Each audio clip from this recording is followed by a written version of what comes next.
इस कार्यक्रम के पुण्यार्जक हैं। वंडर सीमेंट, फर्क नजर आएगा। श्री सुशील जैन, श्रीमती सुशीला जैन, मोदी नगर, गाजियाबाद, उत्तर प्रदेश।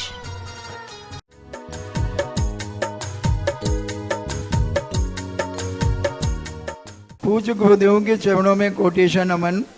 गुरुदेव,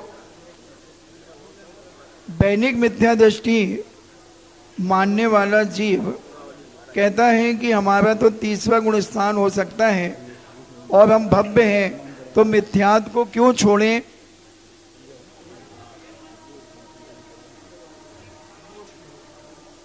दैनिक मिथ्या दृष्टि जीव कहता है कि हम मिथ्यात्व को क्यों छोड़ें, क्योंकि हमारा तो 30वां गुण स्थान है और हमें सभी प्रकार के सुख मिल रहे हैं, तो इसकी क्या विवक्षा हो सकती है? दैनिक मिथ्या दृष्टि का 30वां गुण स्थान नहीं होता है, पहला ही गुण स्थान होता है। दैनिक मिथ्या दृष्टि ठीक है, स्वर्ग आदि को तो प्राप्त कर लेगा, सुख सुविधाएं तो तुम्हें मिल जाएंगी, लेकिन परमार्थ सुख को प्राप्त नहीं हो पाओगे। कुछ दिन के लिए सुखी हो जाओगे, फिर दुखी हो जाओगे, फिर संसार के सुखों में 84 लाख लोगों में भटकते रहोगे। एक क्षण के सुख के बाद फिर दुख है। इसलिए मिथ्यात्व में संसार के सुखों से वंचित नहीं करता। मिथ्यात्व में संसार छोड़ना है, परमार्थ को जाना है तो है। बाकी मिथ्या दृष्टि भी सुखी देखे जाते हैं, रावण जैसे लोग भी सुखी देखे जाते हैं। तुम्हारी पिक्चर में खलनायक सुखी देखा जाता है। इस सुख को सुख नहीं कहते हैं। उनका अंत का हश्र क्या होता है? रावण जिंदगी भर सुखी रहा, लेकिन अंत में तो आज नरकों में पड़ा है ना। जिंदगी भर सुख बोला, मरने के बाद तो सारे जगत में उसका निंदा हो रही है। इसलिए सुख की परिभाषा यह नहीं है कि वो वर्तमान में सुखी है। सुख की परिभाषा ये है कि उसका फल सुख रूप होना चाहिए। माधवी जैन बनगांव से पूछती हैं, नमोस्तु गुरुदेव। देखा जाता है कि अदालतों में अनेक धर्म ग्रंथों की कसम खिलाई जाती है। परिवार में भी जिनवाणी माँ या भगवान की कसम खाई जाती है, तो क्या कसम खाना सही है? और हम कसम नहीं खाते हैं तो लोग हमें झूठा साबित करते हैं। ऐसी समस्या को हम कैसे निदान करें? सौगंध भी एक कंसेप्ट है। सौगंध हमेशा स्वयं निकृष्ट की कही जाती है कि यदि मैंने ऐसा किया हो तो मेरी दुर्गति हो, मेरा नाश हो, मेरा सब बर्बाद हो जाए। ऐसे अपने प्रिय की सौगंध नहीं खाई जाती है। प्रिय की सौगंध सामने वाला जब सौगंध चढ़ाता है तब वो प्रिय की सौगंध चढ़ाएगा। तुम्हारे बेटे की सौगंध है, तुम्हारे भगवान की सौगंध है, तुम्हारे गुरु की सौगंध है। सामने वाला जब चढ़ाएगा तो हमारे प्रिय की चढ़ाएगा, और अपन को जब सौगंध खाना पड़े तो निकृष्टतम निकृष्ट की खाना चाहिए। ये सौगंध का पुराण का नियम है। ऐसा मनोज जैन दमोई से पूछते हैं, पूज्य गुरुदेव के चरणों में कोटेशन नमन। महाराज जी, पाहुड़ का अर्थ क्या होता है? जैसे अष्ट पाहुड़, कसाय पाहुड़, तो ये पाहुड़ का क्या अर्थ होता है? पाहुड़ का अर्थ होता है अध्याय, सर्ग। एक अध्याय को प्राकृत में पाहुड़ कहते हैं। एक सब्जेक्ट को, एक विषय को, एक विषय के कथन करने वाले एक अध्याय को पाहुड़ कहते हैं। ऐसा नीलेश जैन सागर से पूछते हैं, पूज्य गुरुदेव आपके चरणों में नमोस्तु। महाराज जी, मनुष्य जीवन का सबसे बड़ा दुख क्या हो सकता है? आकुलता। संसार का सबसे बड़ा दुख है आकुलता, क्योंकि आकुलित व्यक्ति कभी भी सुखी नहीं हो सकता। और संसार का सबसे बड़ा सुख है संतोष। संतोष बराबर कोई सुखी नहीं हो सकता। इसलिए आकुलताएं हमारी जितनी ज़्यादा बढ़ेंगी उतना ही दुख बढ़ेगा, वो आकुलता किसी भी प्रकार की क्यों ना हो।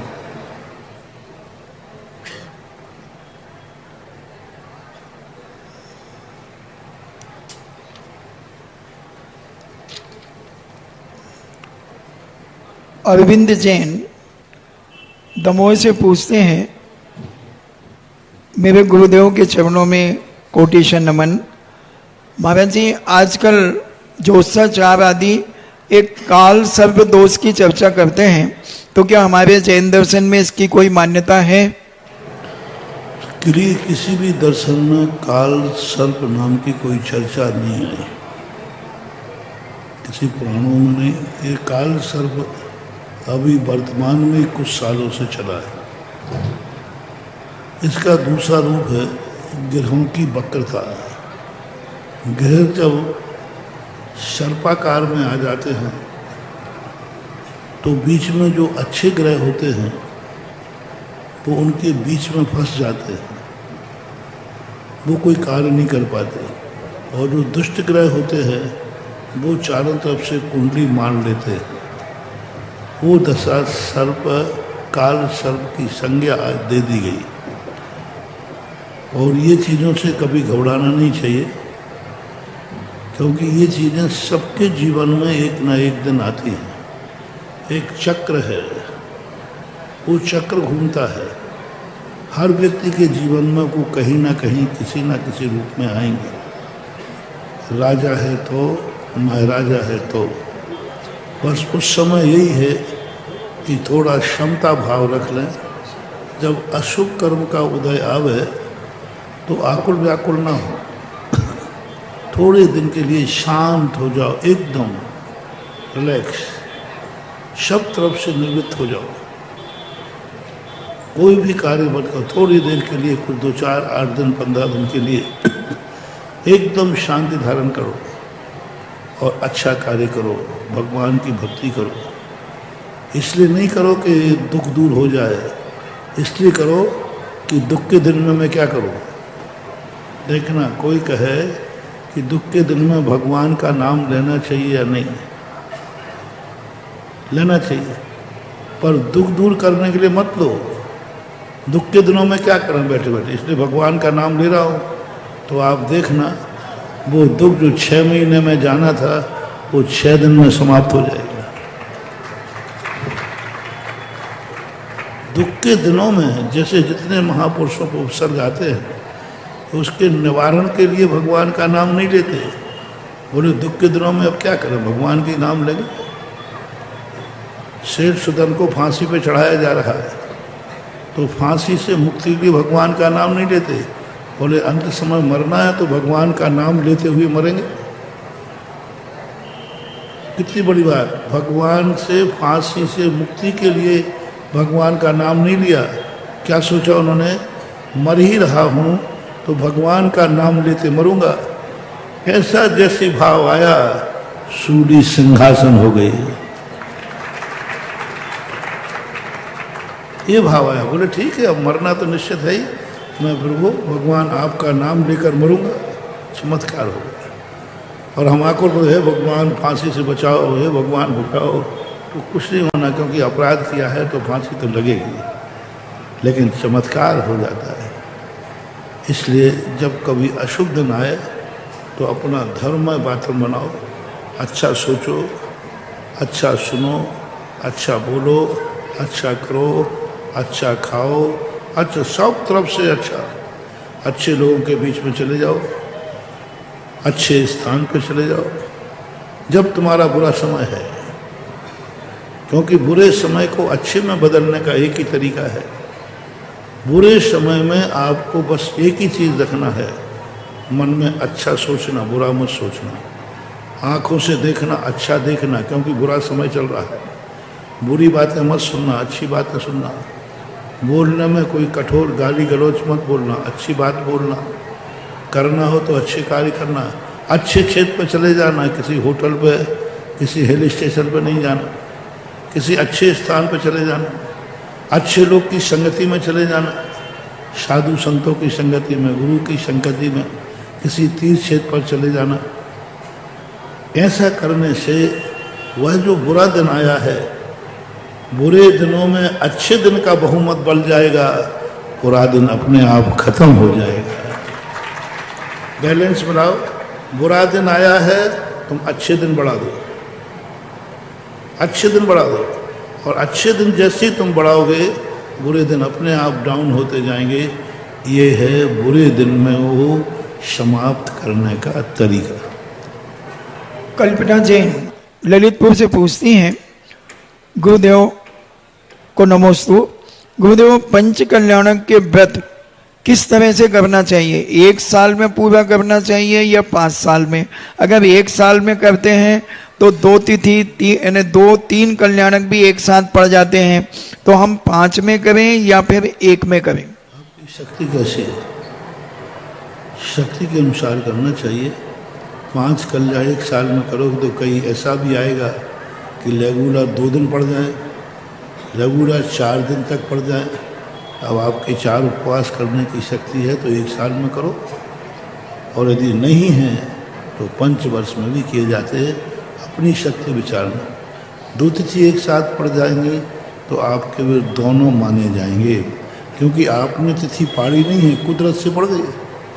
तो फिर आपके दोनों तिथि, एक तिथि में 2 व्रत पड़ते हैं तो दोनों व्रत बराबर मान होंगे, बशर्ते आपको पूजा दोनों करना पड़ेंगी, जाप दोनों पढ़ना पड़ेगा, उपवास एकासन एक से ही चल जाएगा। ऑनलाइन जिज्ञासाओं के पश्चात जिनवाणी चैनल, आदिनाथ चैनल, सुधा कलश चैनल और पुण्योदय चैनल आदि विभिन्न डिजिटल संसाधनों के माध्यम से घर बैठ कर के जो पूज्य गुरुदेव की वाणी का रसपान कर रहे हैं, ऐसे सभी गुरु भक्तों की ओर से और साक्षात यहाँ पर गुरु चरणों में विराज करके जो गुरुवर की वाणी को श्रवण कर रहे हैं, ऐसे सभी मुनि भक्तों की ओर से पूज्य मुनि त्रय के चरणों में बारंबार नमोस्तु नमोस्तु नमोस्तु, संघस्थ सभी एलक जी व छुल्लक जी के चरणों में बारंबार इक्षामी इक्षामी इक्षामी।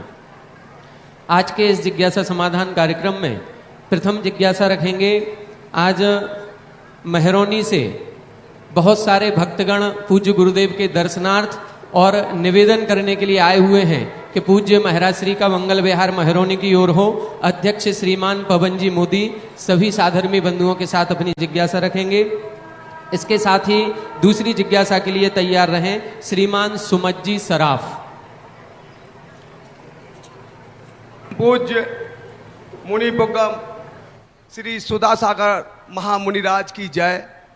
महाराज जी, सकल दिगंबर जैन समाज मेहरौनी की ओर से आपके चरणों में कोटि कोटि बार नमोस्तु नमोस्तु नमोस्तु। महाराज जी, भगवान हमारी जिज्ञासा है कि हमारे मेहरौनी में श्री अजितनाथ धाम मंदिर निर्माण का कार्य चल रहा है, लेकिन अभी कुछ दिनों से बंद पड़ा है। महाराज जी, हम सब लोग आए हैं, हम लोग आपके चरणों के सेवक हैं।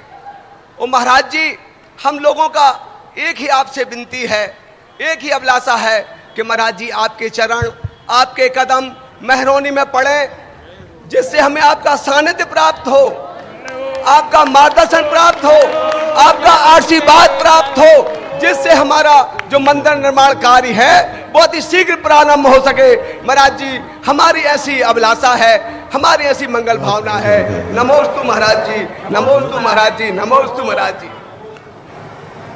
जिज्ञासा समाधान है, फिर भी साधु का निर्देश ही सब कुछ मानना चाहिए, क्योंकि गमनागमन तो कब कैसा हो पाता है वो तो कुदरत और भगवान जानता है। लेकिन निर्देशन जो मेहरौनी के लिए है, मंदिर के लिए भी है, तीर्थ के लिए भी है, निर्देशन के अनुसार आप लोगों को काम करना है। तुम्हारे लिए पूरी सामग्री मैं तैयार करके आया हूँ। अब तुम खा भी नहीं पाओ तो क्या मुंह में खिलाऊं क्या बना करके?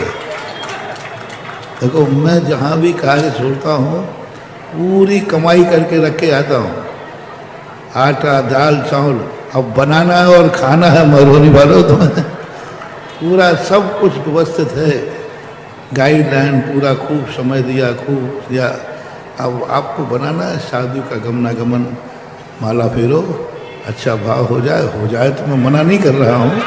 जय हो, जय हो। जिज्ञासा रखेंगे श्रीमान सुमत चंद जी सराफ, जो इस शांतोदय तीर्थ क्षेत्र के पूर्व अध्यक्ष रहे हैं, जिज्ञासा करेंगे और इसके बाद तैयार रहेंगे। देखिए महाराज श्री, जैसे मेहरौनी वालों की भावना है, ऐसे ही मुंगावली वालों की भी बहुत बड़ी भावना है। और मुंगावली वाले जैन समाज के केवल अध्यक्ष मंत्री नहीं आए हैं, पूरा प्रशासन को लेकर के आए हैं। हमारे बीच में मुंगावली के विधायक महोदय श्रीमान राव ब्रजेंद्र सिंह जी यादव जी भी हैं, जो पूर्व मंत्री मध्य प्रदेश शासन से रहे हैं। एसडीओपी सनम बी खान साहब हमारे बीच में हैं। थाना प्रभारी अरविंद जी कछुआए भी हमारे बीच में हैं। तहसीलदार सुश्री सोनम शर्मा जी भी हैं। बीजेपी जिला उपाध्यक्ष मनीष मोदी जी, जिला अध्यक्ष आलोक तिवारी जी, नगर पालिका अध्यक्ष नरेश ग्वाल जी, जिला उपाध्यक्ष दीपक पालीवाल जी, जनपद नगर पालिका अध्यक्ष नरेश ग्वाल जी, जनपद पंचायत प्रतिनिधि अध्यक्ष धर्मेंद्र जैन जी, जैन समाज अध्यक्ष रूपेश जी, महामंत्री शशांक जी सिंघई, पूरा प्रशासन भी है और पूरी हमारी जैन समाज का जो भी प्रतिनिधि मंडल है, सब कुछ पूरे सभी लोग केवल एक ही भावना लेकर के आए हैं कि पूज्य महाराज श्री आपका मंगल विहार मुंगावली की ओर हो और मुंगावली की धरा पर आपके पावन चरण बढ़े, ये शुभ भावना के साथ आए हैं। आप सभी आ जाएं और पूज्य श्री के चरणों में श्रीफल अर्पण करके आशीर्वाद ग्रहण करें। शांतोदय तीर्थ क्षेत्र कमेटी के पदाधिकारियों से निवेदन है, उनका तिलक माल्यार्पण मुकुट आदि के द्वारा हार्दिक अभिनंदन स्वागत करेंगे। आइए विधायक जी श्री राव ब्रजेंद्र सिंह जी। मुंगावली वाले सोर्स तो जबरदस्त लेके आए और फाइल पे वजन भी जबरदस्त रखी है। आइए, भगवान की जय।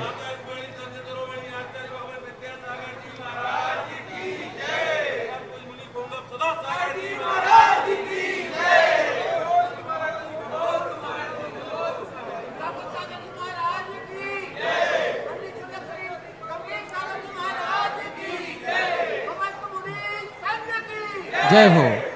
चलिए, जब तक आपका सम्मान करेंगे, जिज्ञासा करेंगे हमारे पूर्व अध्यक्ष श्रीमान सुमत चंद जी सराफ। हे कलिकाल सर्वज्ञ गुरुदेव, आप सत्संग के श्री चरणों में केवल ज्ञान एवं केवल दर्शन के अभिभागी प्रक्षेप प्रमाण त्रियोग शुद्धि पूर्वक नमोस्तु नमोस्तु नमोस्तु। हे गुरुदेव, आज की हमारी जिज्ञासा नियमसार जी ग्रंथ की 41 नंबर की गाथा, जिसकी टीका पदमप्रभु मलधारी देव ने लिखा है कि पंचानाम भावानाम छायक भावो कार्य समसारा या श्रीसा, पंचानाम भावानाम छायक भावो कार्य समसारी सा। तो गुरुदेव, मेरी जिज्ञासा ये है कि ये छायक भाव उपाय है या उपेय, कारण है या कार्य है, कार्य समाचार है या कारण समाचार, स्वभाव अर्थ पर्याय है या स्वर्थ स्वभाव अर्थ पर्याय है, विभाव या विभाव अर्थ पर्याय है। इसका जिज्ञासा का ये गुरुदेव समाधान कीजिए। बहुत अच्छा प्रश्न है। छायक भाव 2 रूपों में प्रस्तुत होता है। एक छायक भाव एक देश होता है, जो एक कर्म को लेकर के होता है। जैसे दर्शन मोहनी की अपेक्षा चतुर्थ गुण स्थान में छायक भाव घटाया।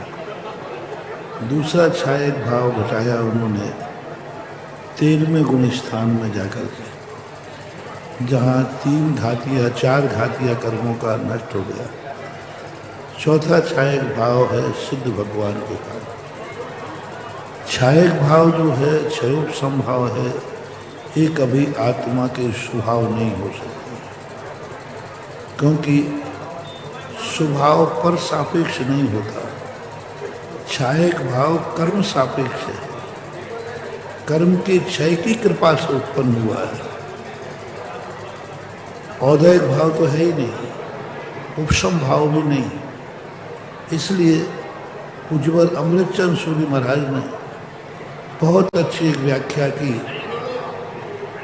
कि ये 5 भाव आत्मा के स्वभाव नहीं, औदैहिक भाव नहीं, क्षयोपम भाव नहीं, उपसम भाव नहीं, क्षायक भाव। पारणामिक भाव में जब बात आई तो उन्होंने एक शब्द आया कि जीवत रूप पारणामिक भाव के ऊपर उन्होंने परम पारणामिक भाव दिए। परम पारणामिक भाव जो है वो आत्मा का स्वभाव है। उज्ज्वल कुंद सिंह स्वामी ने नियम सार के अंदर ही कारण कार्य समाचार की चर्चा की। समाचार ग्रंथराज में कारण समाचार और कार्य समाचार की मूल गाथा में उल्लेख नहीं है।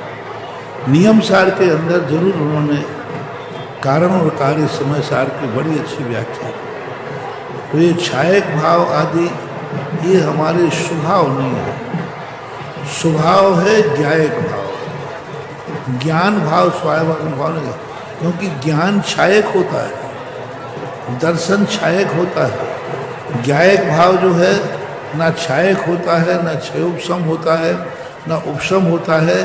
ज्ञायक भाव ज्ञायक होता है।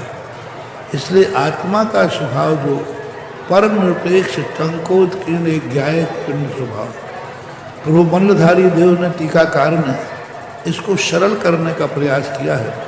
उन्होंने कहा कि वह शक्ति जो त्रिकालिक सत्ता में पड़ी हुई थी, त्रिकालिक योग्यता ली हुई थी, वह शक्ति जिस दिन प्रकट हो जाती है वही आत्मा की व्यक्त पर्याय कहलाती है। इसलिए और दूसरी बात है, क्षायक भाव ये पर्याय है, पर्याय आत्मा का स्वभाव नहीं।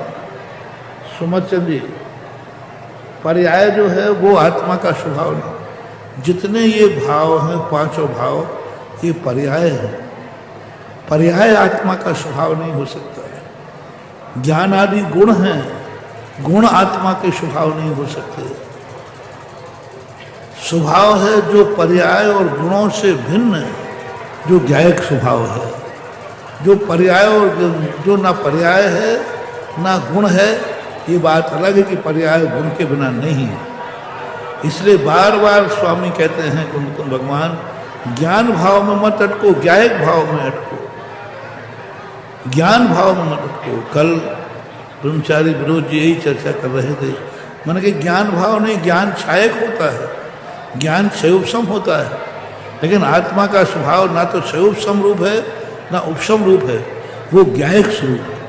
और वो ज्ञायक जो शक्ति है वो इन कर्मों के कारण ढकी हुई थी, कर्मों ने रोका नहीं था। जैसे सूर्य प्रकाश के सामने यदि कोई आ जाए तो वो आगे जाके उसका प्रकाश रुक जाएगा, लेकिन सूर्य तो अभी भी अपना प्रकाशमान है ज्यों का त्यों। इसी प्रकार आत्मा की वह स्वाभाविक शक्तियाँ जो उन्होंने क्षायक भाव को किया, तो क्षायक भाव जो है कारण समय सार है। क्षायक भाव से ज्ञायक भाव की उत्पत्ति होती है, क्षायक भाव से ज्ञायक भाव निर्मल होता है, क्षायक भाव से ज्ञायक भाव अनुभव में आता है। अनुभव, क्योंकि गिलास दीपक के ऊपर गिलास ढका हुआ था, लेकिन दीपक अंदर जल रहा था ज्ञायक भाव, तो वो जैसे ज्ञायक आवरण हटा तो वो दीपक का ज्ञायक भाव प्रकट हो जाता है। इसलिए क्षायक भाव को हमेशा कारण समय सार मानना चाहिए। इसी बात के लिए पूज्यवर ककलंक स्वामी ने श्री राजवार्तिक के अंतर्गत एक चर्चा जरूर उन्होंने कर दी, क्षायक सम्यक दर्शन, वीतराग सम्यक दर्शन। इसी बात को पंचास्त्रिकाय में पूज्यवर जयसेन स्वामी ने टीका के अंदर क्षायक सम्यक दर्शन को वीतराग सम्यक दर्शन संज्ञा दे दी। ये दो आचार्यों ने जब वीतराग संज्ञा दी तो वहाँ महसूस होता है कि शायद क्षायक भाव को कार्य समय सार रूप लेना चाहते हैं, लेकिन जब पूरी व्याख्या पढ़ते हैं तो कार्य समय सार कर्मातीत है। उसे ना कर्मों के क्षय से मतलब है, ना उपशम से मतलब है, ना क्षयोपशम से मतलब है। वो जो स्वाभाविक कार्य समय सार है वो कार्य रूप है, पहले प्रकट नहीं है, लेकिन वो कर्म के क्षय की अपेक्षा नहीं रखता। क्षय हो जाने के पहले भी वो प्रज्वलित था, वह ढका हुआ था, उसको उद्घाटित कर दिया गया है। ऐसी व्याख्या नियम सार, क्योंकि नियम सार ग्रंथ एक ऐसा ग्रंथ है जहाँ निश्चय व्यवहार की समष्टि बैठा ली गई। क्या कथन निर्णय है, मुझे लगता है कि नियम सार महाराज ने समय सार, प्रवचन सार, पंचास्तिका तीनों ग्रंथ लिखने के बाद फिर समीचीन दृष्टि बैठाने के लिए नियम सार को रखा, जिससे व्यवहार विषय को समझा जा सके। काल की आत्मा काया पंचम काल की महिमा बढ़ती जा रही ईश्वर वारा के लाल की, ईश्वर वारा के लाल की। ओम। इसके बाद जिज्ञासा रखेंगे। आज हमारे बीच में मुंगावली से माननीय विधायक महोदय श्रीमान राव ब्रजेंद्र सिंह जी यादव जी, थाना प्रभारी श्रीमान अरविंद जी कछवाए जी, एसडीओपी सनम्बी खान, तहसीलदार सुश्री सोनम शर्मा जी, सभी जो भी पदाधिकारीगण प्रशासन से और हमारे जैन समाज से बीच में हैं, वो सभी एक साथ जिज्ञासा करेंगे। जिज्ञासा में श्रीमान राव ब्रजेंद्र सिंह जी यादव जी। इसके बाद तैयार रहे श्री दिगंबर जैन समाज बानपुर से जो भी महानुभाव हमारे बीच में हैं, सभी एक साथ आ जाएंगे। अभिषेक जी साथ में रहेंगे। महाराज जी नमोस्तु नमोस्तु नमोस्तु। परम पूज्य गुरुवर सुधा सागर जी महाराज के चरणों में नमन करता हूं। परम पूजनीय मुनि श्री समस्त के चरणों में नमन करता हूं। परम पूजनीय गुरुवर चूंकि मुंगावली से शासन से लेकर प्रशासन और जनता से लेकर जनार्दन तक सभी लोग बड़ी उम्मीद और आशा के साथ यहां पर आए हैं। गुरुवर अभी जो शंका का समाधान चल रहा है और जिज्ञासा जिसकी हो वो अपनी बात रखे, तो गुरुवर शंका तो मुझे कहीं तक नहीं लगती कुछ भी, लेकिन एक जिज्ञासा जरूर है मुंगावली वालों की। मैं समस्त मुंगावली वालों की तरफ से एक जिज्ञासा रख रहा हूं गुरुवर आपके चरणों में कि सभी की बहुत हार्दिक इच्छा है और सभी लोग विशेष आग्रह, अनुरोध और निवेदन करने आए हैं। गुरुवर सबकी इच्छा है कि आपके चरण कमल मुंगावली की धरा पर अगर पड़ेंगे तो निश्चित मुंगावली की धरा तो धन्य होगी, लेकिन मुंगावली वासी भी सभी धन्य हो जाएंगे। बहुत सभी की इच्छा है। बस एक ही जिज्ञासा लेकर गुरुवर हम आए हैं और मुझे पूरा विश्वास नहीं, पूरा भरोसा भी है कि जब गुरुवर के चरणों में अगर कोई जिज्ञासा लेकर आते हैं तो निश्चित गुरुवर उसकी जिज्ञासा पूरी करते हैं। और आज मैं आपके मुख से, एक संत के मुख से, एक मुनि श्री के मुख से, एक भगवान के मुख से बस केवल इतना ही सुनना चाहता हूं। मुनिवर हमको आशीर्वाद दें और आपका बिहार मुंगावली की ओर हो, यही मेरी कामना है। देखो, मेरे गुरु ने एक ही बात कही है, वचन किसी को देना नहीं, प्रवचन देने से चूकना नहीं। प्रवचन तो सबको एक ही है, किसी को मना है नहीं और किसी को हाँ है नहीं। मना इसलिए नहीं कर सकता कि यदि तुम्हारा पुण्य तेज है तो मैं कौन होता हूँ कि तुम्हारे नगर में नहीं आऊँ, और पुण्य की हीनता है तो मैं कौन होता हूँ कि जबरदस्ती आ जाऊँ। जरूर देखो, अपनी भावना पर विश्वास करो, खुद ही को कर बुलंद इतना कि खुदा बंदे से पूछे कि तेरी रजा क्या है। जय हो।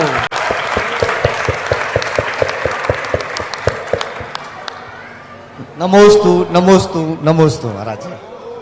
इसके बाद जिज्ञासा करेंगे बानपुर से समाज श्रेष्ठी हमारे बीच में है, श्रीमान अभिषेक जी जिज्ञासा रखें। और इसके बाद तैयार रहेंगे हमारे ललितपुर के दान श्रेष्ठी परिवार, जिनको गुरुवर का खूब अनन्य आशीर्वाद प्राप्त होता है, ऐसे श्रीमन सेठ शिखर चंद जी सराफ।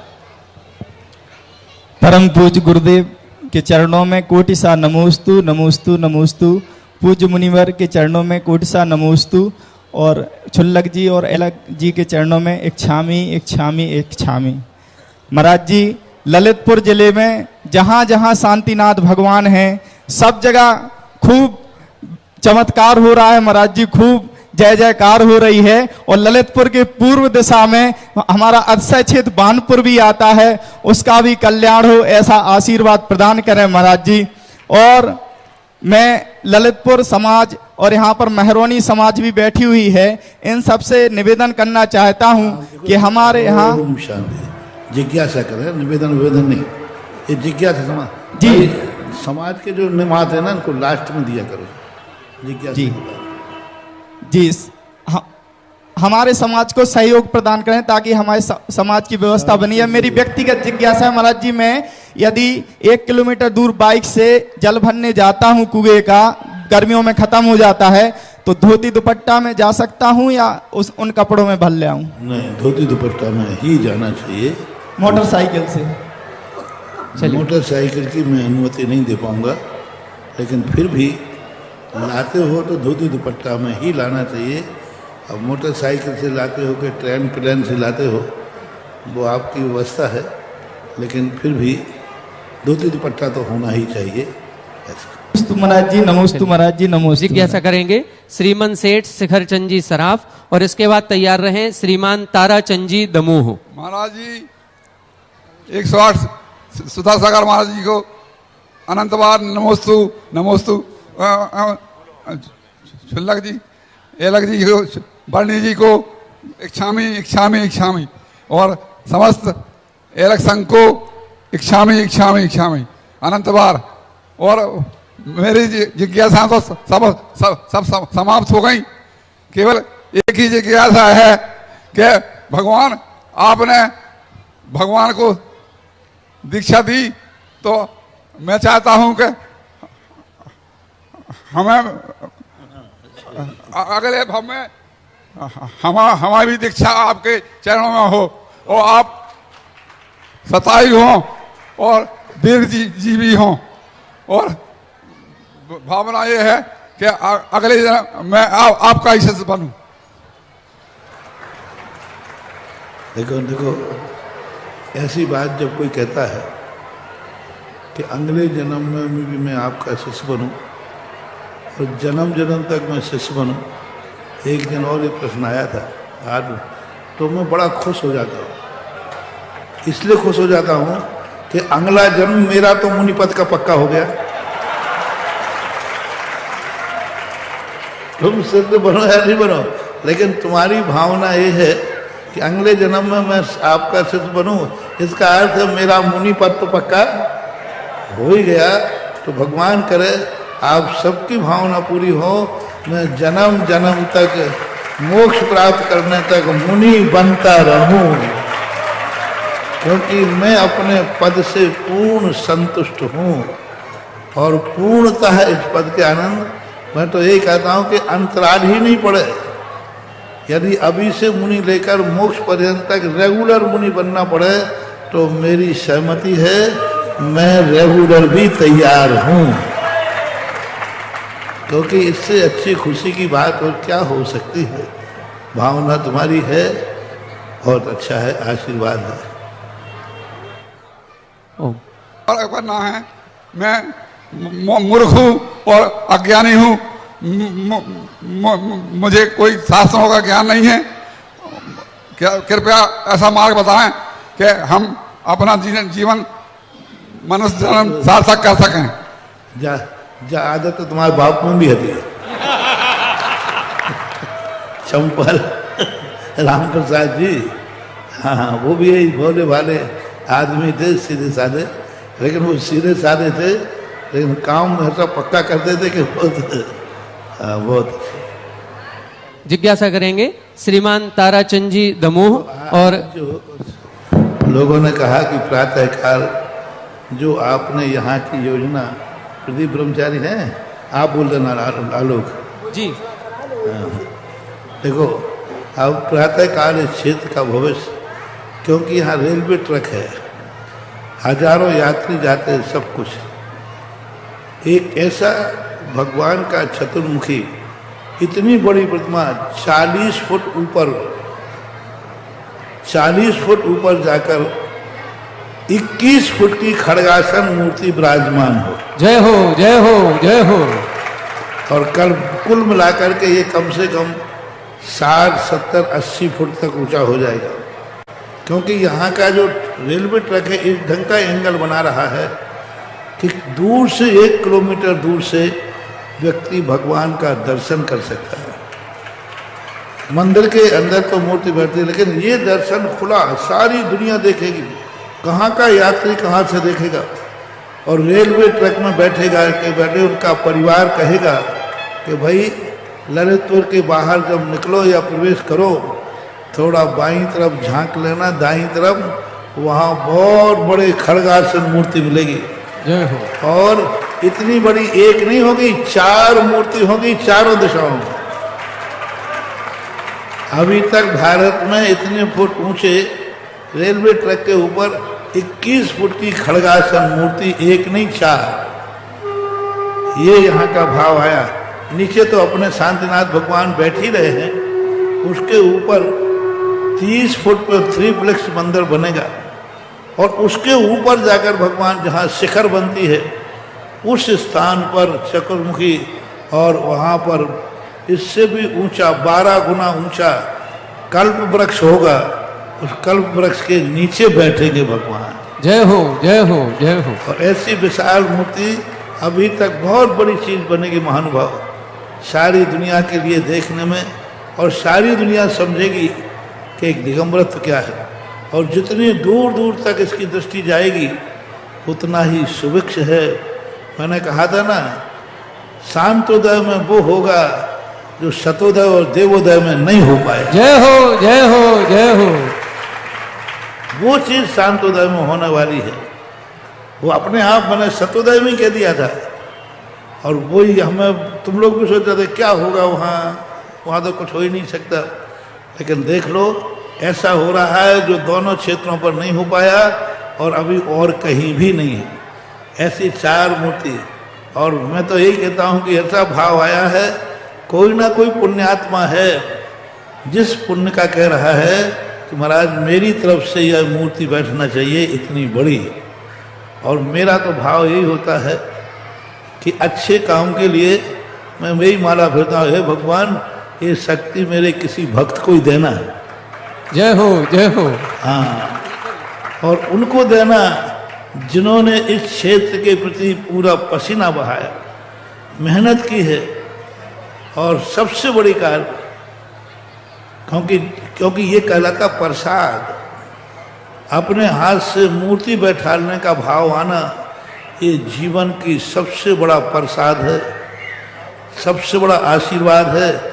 जिंदगी में तुमने जो किया है, यदि तुम्हें मूर्ति विराजमान करने का मौका मिल जाए तो समझ लेना चाहिए तुम्हें भगवान ने गॉड गिफ्ट दे दी। क्योंकि भगवान उसी के हाथ से बैठते हैं जिसके जीवन के लिए बहुत बड़ी प्रसन्नता होती है। आज बहुत खुशी है कि पहली मूर्ति जो बैठाने का, जो इस क्षेत्र के लिए सबसे पहले मंदिर बनाने वाले दातार को लाने वाला पहला शख्स था, जो आपका सौधर्मेंद्र है। अभी नाम नहीं लूंगा सौधर्मेंद्र, क्योंकि धन कुमार वकील साहब थे, अभी तो सौधर्मेंद्र देवराज इंद्र ने। और आज मुझे खुशी है कि ऊपर भगवान की 4 प्रतिमाओं में से एक प्रतिमा सौधर्मेंद्र परिवार बैठा। जय हो, जय हो, जय हो। ऊपर आज दीक्षा देने भगवान को गए, और वहीं देख करके जब विहंगम दृश्य देखा तब वहीं पर भाव आया, और उनका बोलो महाराज जी जैसा आपका आशीर्वाद है। तो ये बहुत अच्छा है। अब 3 मूर्ति और बची है। कोई अच्छा भक्त और जो शांतोदय के प्रति हमेशा से चित्त समर्पित रहा है, ये सौभाग्य उसे ही मिले तो बहुत अच्छा है। क्योंकि जिनकी मेहनत और पसीना होता है, पुरस्कार उन्हें ही मिलना चाहिए भगवान विराजमान करने का। लेकिन कोई फिर बाहर का आएगा तो मैं किसी को रोक नहीं सकूंगा, पहला पहले ही रहेगा। जो पहले आएगा वो पहले आ जाएगा। तो ये बहुत बड़ी, इतनी बड़ी खड़गासन मूर्ति 25 फुट ऊंचा 40 फुट ऊंचाई पर, फिर उसके ऊपर कमलासन होगा, कमल पर एक खड़ी होगी इतनी बड़ी मूर्ति, बहुत बड़ी रूप है, बहुत अच्छा। देखे महानुभाव, बहुत और दूसरी चीज है कि यहाँ से 24 का रूप जो यहाँ बनाया है, ललितपुर का अलग है, यहाँ पैटर्न आया है, एक मंदिर 3 मंजिल का होगा, एक ही 24 का मंजिल 3 मंजिल का होगा, और उसके अंदर 3 मंजिल में 9 गर्भालय होंगे। एक मंजिल में 3 गर्भालय, दूसरी मंजिल में 3 गर्भालय, उसमें 3 गर्भालय। इतना सुंदर नक्शा बन के आया है, इतना सुंदर रूप आया है कि अभी ऐसा किसी भी भारत में मेरे आशीर्वाद से तो नहीं बना। जय हो, जय हो। जिस जो रूप अभी यहाँ देखने जा रहा है वो तो अभी मैंने कहीं देखा नहीं, मैंने तो नहीं बनाया। ऐसे 24 का भी स्थिति बन रही है। राशि आप लोग बोल दो क्या है। महानुभाव, बहुत बड़ा सौभाग्य हमें शांतोदय तीर्थ क्षेत्र के लिए प्राप्त हो रहा है। पहला सौभाग्य तो हमारे सौधर्मेंद्र परिवार ने 111 कलश की राशि से यह सौभाग्य अर्जित किया है, जो 3 मंजिल के ऊपर जाकर के 21 फीट खड़गासन प्रतिमा होगी। देखें, यहां पर जो मूलनायक शांतिनाथ भगवान हैं, उनकी जो अवगाहना है वो भी 21 फीट की नहीं है, वो उससे कम की है, लगभग 17 फीट की है।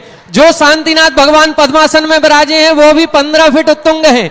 लेकिन 3 मंजिल ऊपर जाकर के कमलासन पर कल्प वृक्ष की छांव में जहां पर ये 4 प्रतिमाएं खड़गासन विराजेंगी, उनकी ऊंचाई अवगाहना 21 फीट की होगी।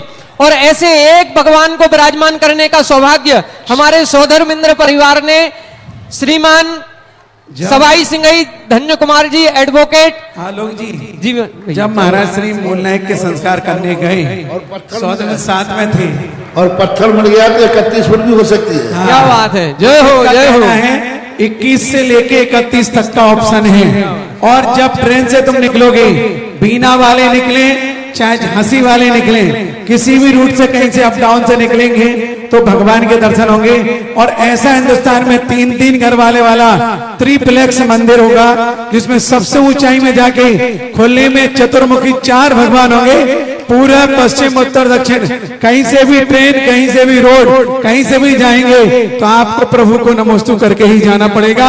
और जैसे ही वह संस्कार दीक्षा के किए, सौधर्मेंद्र महाराज जी के साथ थे, और ऊपर से जब रेलवे का ट्रैक दिखा और गुरुदेव का आशीर्वाद तुरंत उन्होंने वहां पर लिया कि पहली प्रतिमा तो मैं ही विराजमान करूंगा। ऐसे सौधर्म परिवार के सम्मान में जोरदार ताली हो जाए।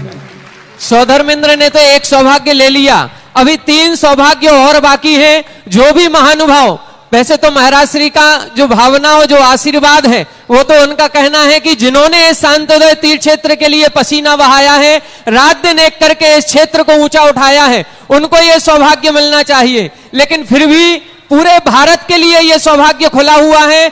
जो भी महानुभाव ऐसे तीर्थ क्षेत्र को उठाना चाहते हैं, उन्नति पर पहुंचाना चाहते हैं, और अपने परिवार को भी उन्नति के शिखर पर देखना चाहते हैं, तो वो क्षेत्र को उठाने की किसी को जरूरत नहीं है, वो तो इतना ऊंचा उठ गया और उठ जाएगा।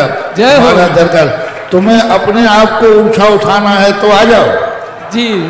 क्षेत्र तो उठ गया, उसी दिन उठ गया था जिस दिन मैंने आशीर्वाद दिया था। अब तो आप लोगों को अपना जीवन, अपना धन, अपनी जिंदगी ऊंचाइयों को ले जाना है, तो इस क्षेत्र पे आइए। क्षेत्र तो उठ गया। पूरे भारतवर्ष को आह्वान है, जो भी अपने परिवार की उन्नति देखना चाहते हैं वो इस क्षेत्र पर आकर के, जो ऊपर सबसे ऊपर जाकर के 4 प्रतिमाएं विराजमान होंगी, उसमें 3 नाम अभी शेष हैं। अपना नाम दे सकते हैं। पहला नाम सवाई सिंघई धन्य कुमार जी एडवोकेट, श्रीमती उमा जी, श्रीमान अमित चंदन जी, श्रीमान आलोक जी आंसू, श्रीमती श्रद्धा, श्रीमती सुरभि और भविष्या, समस्त सैदपुर परिवार को, सौधर्मेंद्र परिवार को यह सौभाग्य अर्जित हुआ है। इसके साथ में एक और बहुत बड़ा सौभाग्य त्रिकाल 24 के रूप में होगा, जिसमें 8 मंदिर होंगे और एक एक मंदिर 3-3 मंजिल का होगा। प्रत्येक मंजिल में 3-3 गर्भालय होंगे, हर गर्भालय में 3 प्रतिमाएं होंगी। ऐसे देखिएगा, 3-3 घरवाले वाला, 3 घरवाले 1 मंडप, ऐसे एक मंजिल पर 8 होंगे। 8 या 24, एक 24 फिर डबल डुप्लेक्स में दूसरी 24वीं, फिर तीसरी 24वीं, तीनों 24वीं के बाद फिर एक और सुंदर छत होगी। उस छत पर ये चतुर्मुखी भगवान जो विराजमान होंगे, जिस पर पूरा लगभग 170 बाई 100 के आसपास का इतना बड़ा छत हमें वहां बैठने को मिलेगा, जिस पर हजारों लोग, सैकड़ों लोग बैठ करके पूजा विधान कर सकते हैं। और हर ट्रेन का यात्री उस प्रभु के दर्शन करके जाएगा। और सबसे बड़ी बात है, तो जैन तो करेंगे करेंगे, लेकिन जैनेतर लोग भी गेट पर आ जाएंगे। जब कोई जैनी कहेगा कि प्रभु हमारे दिखेंगे, तो हर आदमी के मन में जिज्ञासा होगी कि मैं भी प्रभु के दर्शन करूं। ये सम्यक दर्शन का कारण बनेगा। तो बंधुओं, जिनको भी 21 क्लास में 24वीं में विराजमान करना है, क्योंकि अब यदि आप चूक गए, क्योंकि गुरुदेव काल प्रवास है और गुरुदेव की भावना रहती है कि आपके रहते रहते अगर ये काम हो गया तो दुनिया में अजर अमर हो जाओगे और पीढ़ी दर पीढ़ी आपके बच्चे स्मृति दिलाते रहेंगे। हमारे बाप दादाओं ने इतने सुंदर सुंदर मंदिरों की कल्पना की, लेकिन सबका श्रेय जाएगा पूज्य गुरुदेव को, क्योंकि कल्पना उनकी, नक्शा उनका, चिंतन उनका, विचार उनका, आशीर्वाद उनका, और पुरुषार्थ आप करोगे, क्योंकि गुरुदेव तो आशीर्वाद दे सकते हैं। काम आपको करना है, हर दातार को दान दे करके उसकी 24वीं में जुड़े और मूल नायक से जुड़ते हैं तो सर्वोत्तम काम है।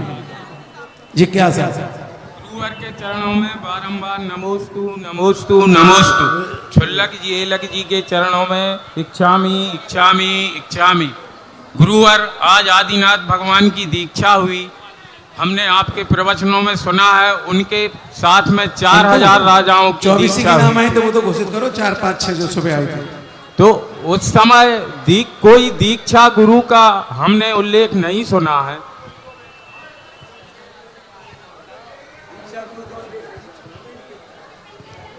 तीर्थंकर जो हैं स्वयं बुद्ध होते हैं, ना उनके लौकिक गुरु होते हैं, ना वे स्कूल जाते हैं, ना उनके दीक्षा गुरु होते हैं। कोई भी व्यक्ति तीर्थंकरों के कोई गुरु नहीं होते, क्योंकि वो ही जगत गुरु होते हैं।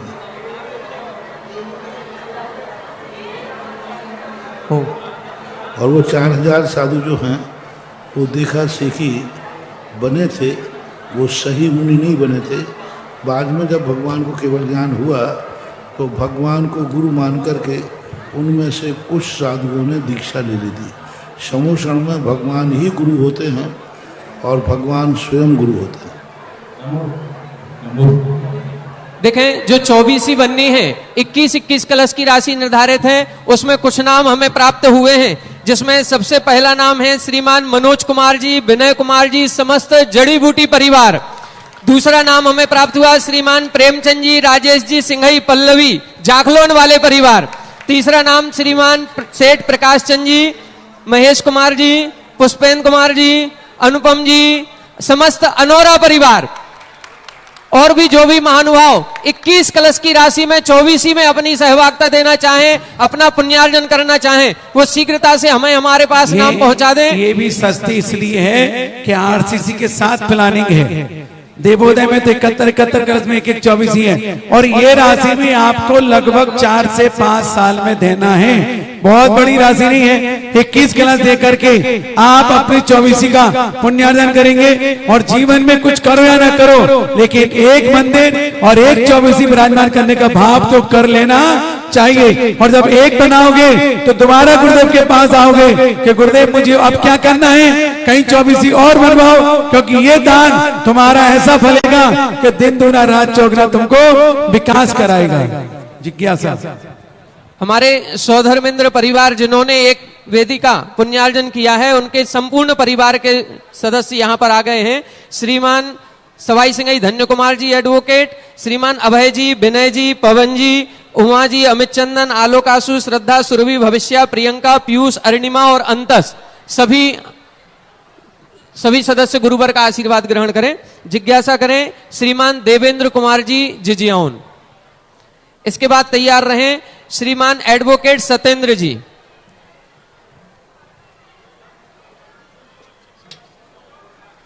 महाराज श्री, एक शिक्षक साथी हमारे ऐसे हैं जो जन्म से जैन नहीं है, गुप्ता समाज से हैं, लेकिन फिर भी जैनों के पूरे संस्कारों को पालते हैं और जैन क्षेत्रों के प्रति अलग ही समर्पण की भावना रखते हैं। अभी अभिनंदनोदय तीर्थ क्षेत्र पर उन्होंने 10 ग्राम सोने से स्वर्ण झारी में भी दान दिया था। देवोदय में 1 लाख रुपए की राशि से सदस्यता ली और यहाँ पर भी 51,000 रुपए की राशि उन्होंने शांतोदय तीर्थ क्षेत्र के लिए दी है। वो गुप्ता ने नहीं दिया था, वो जैन ने ही दिया था। वो पूर्व जन्म का जैनी है, इस भाव का जैनी है और अगले भाव का जैनी है। बहुत बढ़िया। वो भूल रहे आप, वो अजैन है ही नहीं, वो जैन ही है और जैन नहीं दिया था और जैन का ही है, क्योंकि त्रिकालिक जैन है वो। जी हे मुनीन्द्र, आपके सत्संग चरणों में कोटिशा नमोस्तु इच्छामि इच्छामि। महाराज, हे महाराज, मेरी जिज्ञासा है कि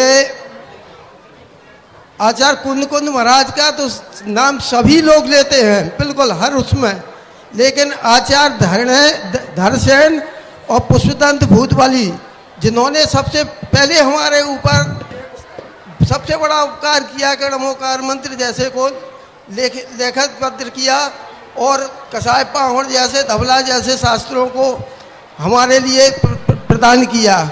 दूसरी हमारी जिज्ञासा है महाराज जी कि इस संसार में स्वर्ग और नरकों में स्वर्ग का जीव मरना नहीं चाहता है और नरक का जीव मरना चाहता है तो मर नहीं सब पाता, और स्वर्ग का जीव मरना नहीं चाहता तो मर जाता है, ऐसा क्यों है? नमोस्तु महाराज। ये बात तो है। धरसेन स्वामी महाराज ने, पुष्पदंत भूतवाली महाराज ने सिद्धांत ग्रंथ लिखे,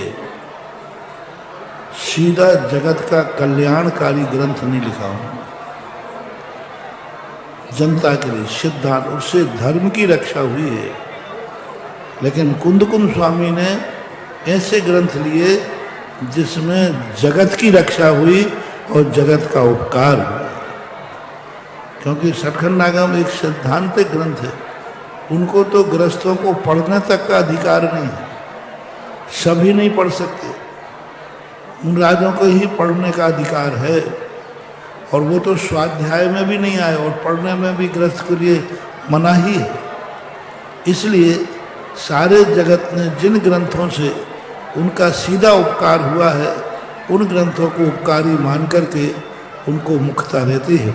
सिद्ध भगवान बड़े होते हैं, लेकिन उपकार अरहंतों से होता है, तो अरहंतों को समाज ने पहले नमस्कार किया। बड़े सिद्ध भगवान हैं, लेकिन नमोकार मंत्र में पहले कर दिया। इसी प्रकार पुष्पदंत धरसेन स्वामी बड़े हैं, लेकिन उपकार कुंद कुंद स्वामी से हुआ, इसलिए अरहंत के समान उनका नाम पहले आया, इसलिए उनका नाम बाद में आया। ये है। इसके बाद जिज्ञासा करेंगे एडवोकेट सत्यंजन। इसके पूर्व पूज्य महाराज मरना चाहते हैं तो बचना जीना चाहते हैं तो मरते नहीं, वो तो पूरी आयु जीते हैं। देव और नारकियों को जितनी आयु मिल जाती है, चाहे वे मरने का भाव करें चाहे जीने का, ना एक समय बढ़ सकता है और ना एक समय घट सकता है। इसके पूर्व महाराज श्री आपके आशीर्वाद से दूधई जो क्षेत्र है, उस दूधई क्षेत्र के लिए महामहिम की जो घोषणा हुई थी, आज पूरा महामहिम परिवार हमारे बीच में है। वो आए और गुरु चरणों में श्रीफल अर्पण करके आशीर्वाद ग्रहण करें। श्रीमान राजेंद्र कुमार जी, राजू जड़ी बूटी परिवार, श्रीमती मधु जी, अर्जुन जी, आस्था, समस्त जनौरा वाले परिवार। दूधई परिवार, दूधई भी आकस्मिक क्षेत्र बीच में आया है, लेकिन उसके भी दीवाने बहुत हैं। मैं यही सोच रहा था कि दूधई होगा, देखते कितने कितने लोग चाहते हैं। अभी खबरें मिली है कि उस क्षेत्र के लिए भी 60 नाम से ऊपर 81 हो गए महाराज श्री। 81 हमने 108 का कहा था। 81 नाम उसके दीवाने सामने आ चुके जी, और 81 ट्रस्टी बन चुके हैं। बहुत अच्छा। इसका दूधई में भी दम है। दम है महाराज श्री, दूधई में भी दम है, और ये दम पूरी जो है वो आपके आशीर्वाद की है। आपने जो आशीर्वाद प्रदान किया है उसी का ये चमत्कार है कि महामहिम भी आज हमको प्राप्त हुए हैं। श्रोमणी संरक्षक के रूप में 21 कलश की राशि से देवेंद्र जी, जिनेन जी, डिस्को परिवार, परम संरक्षक के रूप में 11 कलश की राशि से दादा कोमल चंद जी, चंदाबाई जी, अजय कुमार जी, अंतु, श्रीमती समता जी, आयुष जी, समस्त मड़वारी एमरोसिया कॉलोनी परिवार और संरक्षक सदस्य के रूप में लगभग 80-82 नाम हमारे बीच में आ चुके हैं। महाराज श्री आपकी अनुमति हो तो इनके नाम संरक्षक सदस्यों के ठीक है 108 कर लो फिर बोल दो। ठीक है महाराज। महाराज गुरुदेव मुनि श्री के चरणों में मेरा बारंबार नमोस्तु। मोहि दोनों मुनिजनों के चरणों में मेरा बारंबार नमोस्तु। एलक जी एवं बर्णी जी को इच्छामी इच्छामी इच्छामी। महाराज श्री जी ज़्यादातर लोग अब गांवों से शहरों में रहने लगे हैं और जैसा कि आपने कहा था कि साल भर में कम से कम एक बार अपने गांव में जाके कोई ना कोई आयोजन हम लोग करें, तो जैसे महाराज जी गांव में विमान जी का आयोजन करते हैं तो जो लोग शहर में रह रहे हैं उनसे जब हम लोग बात करते हैं कि कुछ सहयोग के रूप में आप करें तो 5,000 की जगह 2,000 की राशि कहते हैं और साथ में ये भी कहते हैं कि अब हम लोग रह नहीं रहे तो गाँव में विमान जी निकालने का क्या फायदा। तो महाराज जी मेरा प्रश्न यह है कि ऐसे लोगों को किस तरीके से हम बात को समझाएं और गांव में विमान जी निकालने का क्या महत्व है, जिज्ञासा का समाधान करें। नमोस्तु महाराज जी नमोस्तु। उनसे ये कहिए कि भले अपन वहाँ नहीं रहते हैं लेकिन अपने जीवन का संस्कार वहीं से हुआ है। उस गांव में जहाँ जैन हैं वहाँ निकालने का उतना महत्व नहीं है, जहाँ जैन नहीं है वहाँ महोत्सव निकालना और ज़्यादा पुण्य का कारण होता है, क्योंकि जो सम्यक दृष्टि है वो तो है ही, लेकिन सम्यक दर्शन की उत्पत्ति करने के जो निमित्त होते हैं वे जिनबिंब होते हैं। अतः गांव के अंदर जाकर के करना चाहिए। भली नहीं है समाज तो क्या हुआ, भगवान तो है, और भगवान यदि है तो मैंने पहले ही कहा संसार के सबसे ज़्यादा यदि आपको अच्छा आशीर्वाद मिलेगा तो उन्हीं बंदरों से सबसे ज़्यादा मिलता है जिनको तुम्हारे पूर्वजों ने वंदना की है।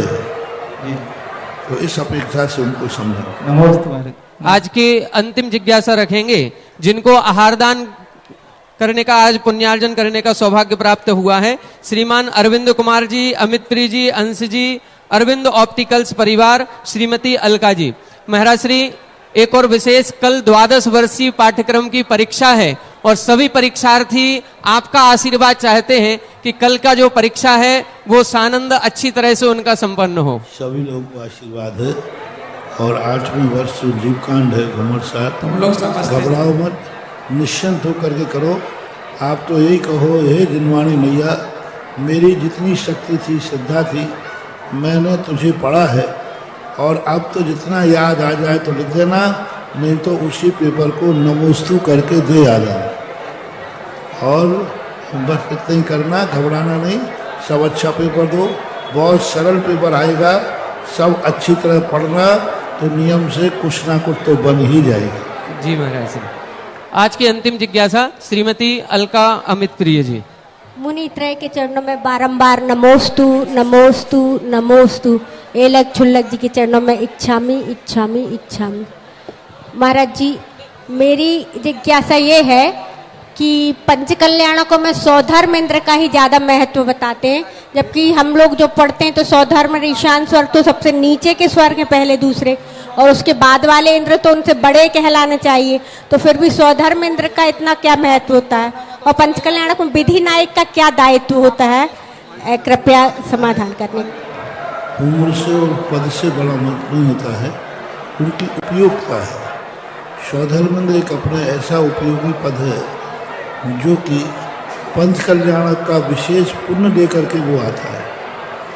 इसलिए हमारे यहाँ छोटा बड़ा महत्वपूर्ण नहीं होता है, उसका पद महत्वपूर्ण होता है। इसलिए और विधि नायक जो होते हैं सारे पंचकर्ण के संस्कार उसी पर किए जाते हैं। इस कार्यक्रम के पुण्यार्जक थे वंडर सीमेंट, फर्क नजर आएगा। श्री सुशील जैन, श्रीमती सुशीला जैन, मोदी नगर, गाजियाबाद, उत्तर प्रदेश।